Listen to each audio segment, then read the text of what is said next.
વડોદરામાં આકરી ગરમીમાં એસએસજી હોસ્પિટલની મોટી બેદરકારી સામે આવી। હીટસ્ટ્રોકના દર્દીઓના વોર્ડમાં જ એસી બંધ અવસ્થામાં છે। વિશેષ વોર્ડમાં જ 3 વર્ષથી સેન્ટ્રલ એસી બંધ છે। એસી બંધ હોવાથી વોર્ડમાં એર કુલર મૂકવા પડ્યા છે। એસએસજી હોસ્પિટલના સત્તાધીશોએ 50 એસી ભાડે લીધા છે। 2 મહિના માટે ભાડે લીધેલા કુલર પાછળ 13.50 લાખ ચૂકવાશે। તેનાથી અડધી કિંમતમાં નવા 50 કુલર ખરીદી શકાય।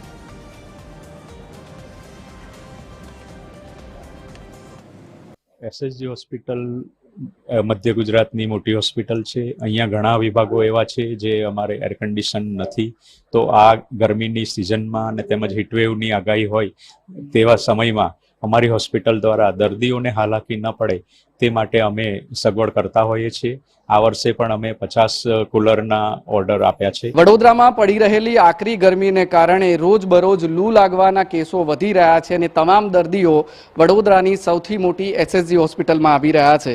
ત્યાં એસએસજી હોસ્પિટલ તંત્ર દ્વારા હીટ સ્ટ્રોકના દર્દીઓ માટે વિશેષ વોર્ડ તો તૈયાર કરવામાં આવ્યો છે, પરંતુ આ વોર્ડની સૌથી મોટી બેદરકારી એસએસજી સત્તાધીશોની ગણો કે પછી તંત્રની ગણો એ છે કે આ વોર્ડમાં જે સેન્ટ્રલી એસી છે એ બંધ હાલતમાં છે। હીટ સ્ટ્રોકનો વોર્ડ છે, હીટ સ્ટ્રોકના દર્દીઓ અહીંયા આવી રહ્યા છે, પરંતુ તેમની માટે એસીની સુવિધા જ નથી। છેલ્લા 3 વર્ષથી આ સેન્ટ્રલી એસી આ વોર્ડમાં બંધ છે। પરિણામે એસએસજી હોસ્પિટલના સત્તાધીશોએ આ પ્રકારના એર કુલર ભાડે લેવાની ફરજ પડી છે।